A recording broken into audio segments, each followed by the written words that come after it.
Nevis looks very different from the last time you probably saw him. He's a completely different colour, completely different interior, and I'm completely different too. I've got new hair, I'm going grey disgracefully, and had a new job, also had a really difficult health diagnosis to contend with, and because of that I haven't been out taking pictures as much as I would love to be taking pictures. However, in the last couple of years I have got a new camera, new lenses, whole new system to play with, so this is the start of the new journey. I'm quite excited about it. It's good to be able to start making videos again. I'm finally physically in a state where I can do that now, and it's mostly just to take you along on the adventure this time. I think I said that in one of my last videos a few years ago, that it was all about the adventure, it's all about the journey, and this is what we're going to be bringing to the channel. I'm very excited. I'm taking you all around Scotland, I'm maybe even going to take you abroad. We're going to have a big journey, but first of all I just wanted to give you an update on Nevis. So this is Nevis I'm sitting in at the moment, and I'll give you a kind of updated tour of Nevis. He looks very, very different. I think the last time you saw Nevis he was green. He's not green anymore. He's grey now, dark grey, to match my soul. So all of his interior has all been completely done. I've had new cushions done and things like that for him. I've now got a swivel seat put in, which if any of you have been following me before, you know that's something that I've been very keen on getting. So yes, big update. I'm not going to drag this out any further, I'll just give you a quick tour.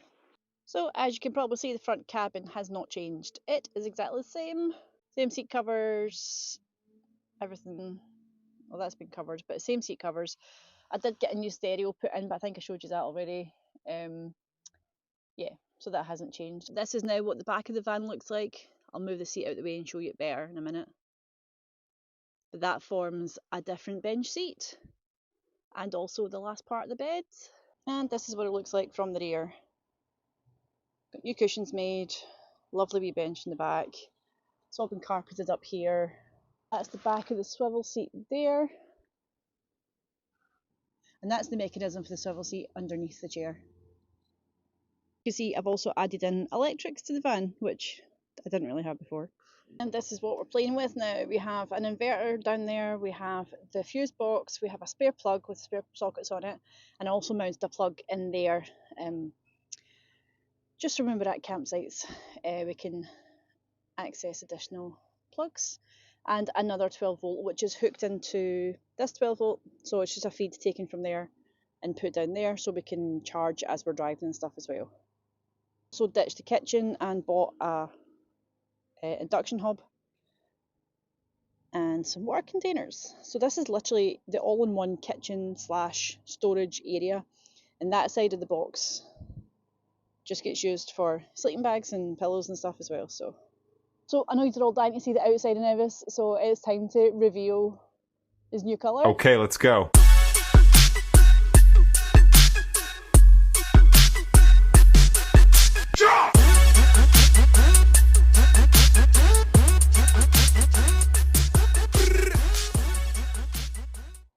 There's some people cutting grass outside, so I moved indoors. So yeah, I had to prioritise what was important for Nevis for the purpose that he's going to be used for. I've went through many different layouts for this van. As you know, I've had 2 kitchens, a storage unit, a storage box, another kitchen, and then went back to a storage box in the back, which I built myself, and then carpeted and stuff myself as well. So it's been a journey. There's no denying it. Ultimately though, it had to be what was important to me. How can I make it more accessible? Obviously with my new health condition, I have to make sure this van is 100% accessible for me and my family to use. So the thought process behind changing the layout quite a few times was just taking inspiration from other people who have bongos. They're very unique vans. They're very narrow, very tall, tons of space in the back.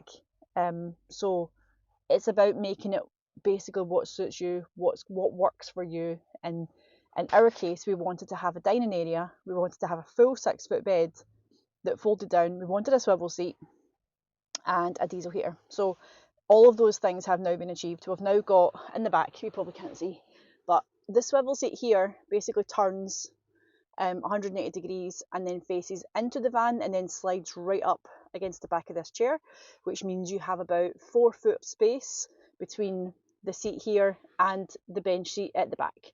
So because of that, you've basically got tons of space. We've got a table that goes across the middle here, so you're sort of facing into each other for dining and things like that.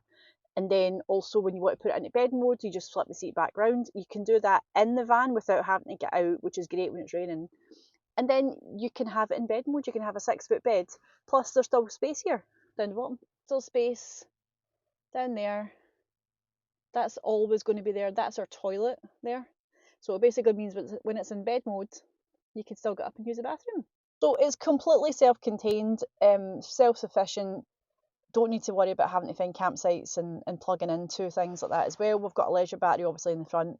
So the leisure battery is currently connected to the diesel heater, so the diesel heater runs off that, so we don't have to be at an electric hookup. I have had an electric hookup put in the van recently. Same guy who put the diesel heater in put the electric hookup in for me, and it just means when I'm on a campsite, all the plugs that I've put in the back now work on electric hookup, which is great.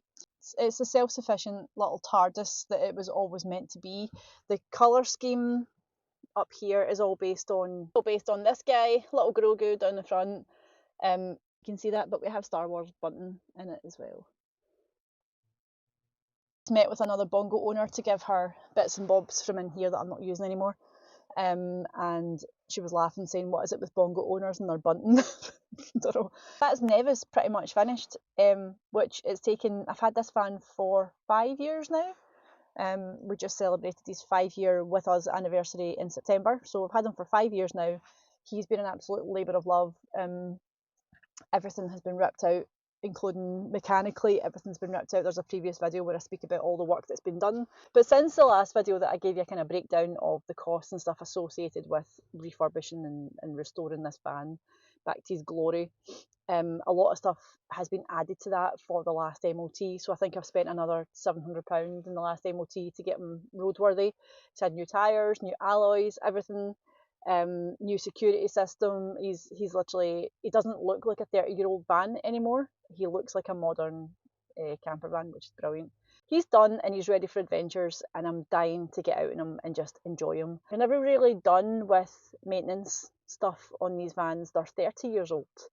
Like, I'm 45. These are 30-year-olds. These are old vans, and they have to be looked after and a bit of TLC to keep them going. So on that note, so you know that old saying, when one door closes, another one opens?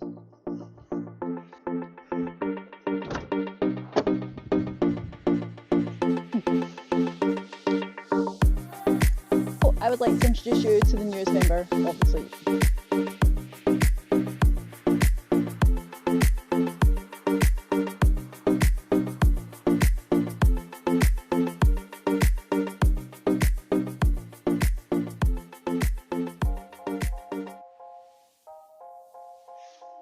So as you can probably see, this one's going to be more than a labour of love. This is going to take quite a bit of work to get it up to the same spec as this fella up here. He's had approximately £11,500 spent on him. I bought this one a couple of months ago, but it's kind of sat on my driveway because it's not MOT yet, so we've got all that fun and games to go through first. So MOT is getting done this month, and then the real work can actually begin. This is all getting ripped out, as you can see. I'm in the process of doing that just now. It did have a seat and a kitchen in the back, very similar to Nevis, when Nevis used to have its kitchen. This is Everest. Now, you've probably seen Everest before in some of my older videos. Everest was my auntie's van, and there's an old video of me up at the Loop of Fintry out and about. But this is not going to be a photography van. This is going to be used for all manner of stuff, mostly transporting equipment and things for something else that we're doing. So this is all getting stripped out. We're going to have this bit here all carpeted, soundproofed. The floor's getting ripped up. That's going to be soundproofed. New flooring put in, rubber flooring put in to keep it all nice and protected. And then it's getting sprayed black. So there's a lot of work. This is a big journey that we're starting. A lot of work needing done. Also, the roof doesn't work on this one up there. It has a roof, doesn't work. The motors are stuck, so that needs fixed as well.